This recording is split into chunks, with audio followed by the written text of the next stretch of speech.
Good morning বন্ধুরা, কেমন আছেন সবাই? আমার এই ছোট্ট ব্লগে আপনাদের স্বাগত জানাই। আজ চলে এলাম লক্ষ্মী পুজো একটা ব্লগ নিয়ে।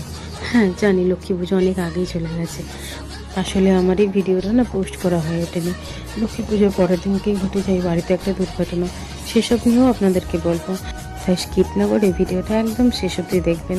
তো যাই হোক, এই যে দেখছেন গোপোষণা, এটা আসলে আমার না, এটা আমার এক প্রিয় বান্ধবী। লক্ষ্মী পুজোর আগের দিনকেই তার কাকা মারা যায়, তাই সে এখন গোপু সেবা দিতে পারবে না। সেই জন্যই গোপোষণাকে আমাদের বাড়িতে আনা। আমি খুব খুশি ছিলাম জানেন, যে গোপোষণা আমাদের বাড়িতে কিছুদিনের জন্য থাকবে, এসে ঘুরতে এসেছে। বড্ড আনন্দে ছিলাম। আমার শ্বশুর শাশুড়ি, আমার বর সবাই খুব আনন্দ পেয়েছিল। এই যে দেখছেন গোপোষণাকে একদম আসনে বসিয়ে দিয়েছি সুন্দর করে, আর কি মিষ্টি লাগছে তাই না?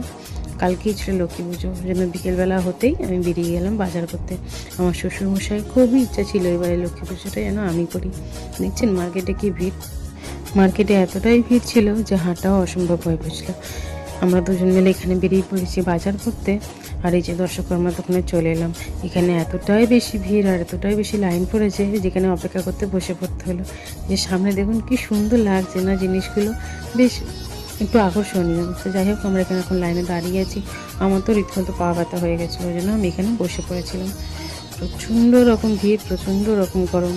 তো যাই হোক, এখানে দশকর্মা কেনা হয়ে গেছিলো। তারপর আমরা চললাম ফল কিনতে। সে তো ফল নয়, একদম যে সোনা কিনছি, এত আগুন ছোঁয়া দাম। তো আমরা ছোটোখাটো করেই পুজোটা করবো, সেই জন্য একদম অল্প কয়েক ফল কিনে নিলাম। ফলটা কিনে নিয়ে এবার ঠাকুর কেনার পালা।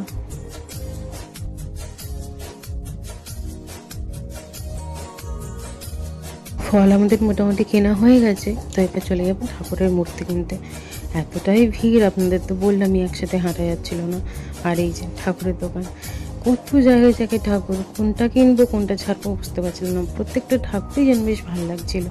তারপরে দেখলাম কি বিশাল বিশাল আখ, জানেন, মনে হচ্ছিল না সব কটাই বাড়ি নিয়ে চলে যায়। এই যে দেখতে পাচ্ছেন কি বিশাল, আর কি ভালো লাগছে তাই না?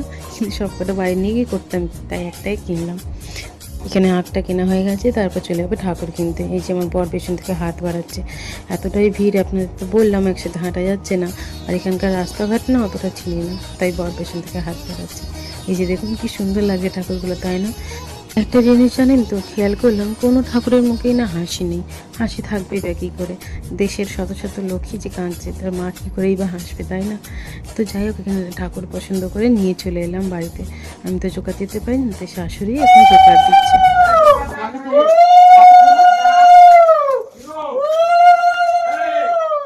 এই যে লক্ষ্মী পুজোর দিন সকালবেলা একদম সকাল সকাল উঠে গেছিলাম, অনেকটাই কাজ ছিল। ঠাকুরদের নামানো, স্নান করানো, ঠাকুরের আসন গুছানো, আর